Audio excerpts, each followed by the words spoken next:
बहुत समय पहले प्राचीन भारत के शांत जंगलों में एक युवा राजकुमार रहता था जिसका नाम सिद्धार्थ गौतम था।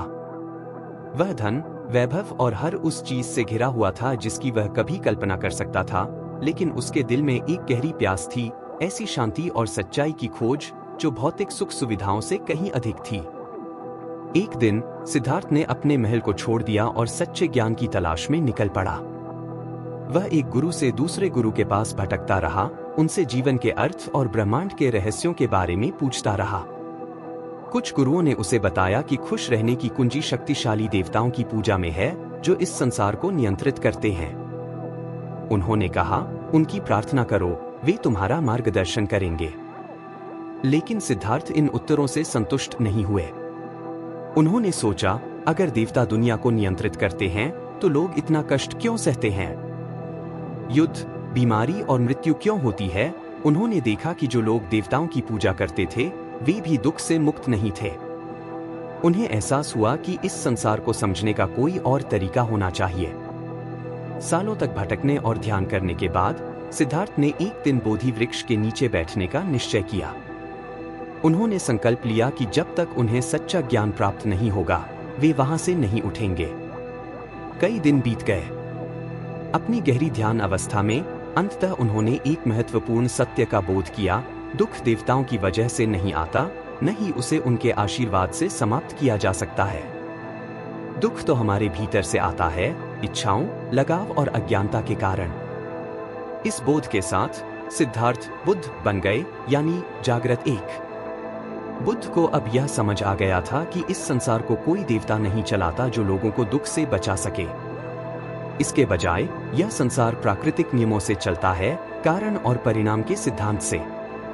उन्होंने सिखाया कि हर क्रिया का एक परिणाम होता है और यह हमारे अपने कर्मों के आधार पर तय होता है कि हमें सुख मिलेगा या दुख। यदि कोई व्यक्ति दयालुता, जागरूकता और ज्ञान के साथ जीवन जीता है, तो वह अपने दुखों से मुक्त हो सकता है। बुद्ध ने संसार की अनित्यता, क्षणभंगुरता के बारे में भी सिखाया। उन्होंने कहा, जैसे ऋतुएं बदलती हैं, वैसे ही जीवन की हर चीज बदलती रहती है। यहाँ तक कि देवता भी स्थायी नहीं है, वे भी परिवर्तन के नियम के अधीन हैं। उन्होंने लोगों से कहा कि वे स्वर्ग या देवताओं पर निर्भर न रहें, बल्कि अपने भीतर झांके। शांति का मार्ग तुम्हारे अपने दिल में है, उन्होंने कहा। तुम्हारे दुख को समाप्त करने की शक्ति तुम्हारे अपने कर्मों में है। यह देवताओं के हाथों में नहीं है, बल्कि तुम्हारे अपने ज्ञान और समझ में है। और इस तरह बुद्ध ने अपनी शिक्षाओं को फैलाया। उन्होंने अपने अनुयायियों से देवताओं की पूजा करने के लिए नहीं कहा, बल्कि उन्हें अपने मन, अपने दुख और अपने जागरण की क्षमता को समझने के लिए प्रेरित किया। उन्होंने जो मार्ग बताया, उसे 8 मार्गों वाला पथ कहा गया, और इसके माध्यम से कोई भी व्यक्ति सच्ची मुक्ति, निर्वाण प्राप्त कर सकता था। जैसे जैसे बुद्ध के अनुयायी उनकी शिक्षाओं को फैलाने लगे, लोगों को यह समझ में आया कि उन्हें अपनी मुक्ति के लिए देवताओं पर निर्भर रहने की जरूरत नहीं है। वे खुद अपने जीवन का पथ तय कर सकते हैं और ज्ञान, करुणा और आंतरिक शांति का पालन कर सकते हैं। बुद्ध के अनुसार यही असली तरीका था दुख को समाप्त करने का, देवताओं की कृपा से नहीं, बल्कि आत्मजागरूकता और समझ से।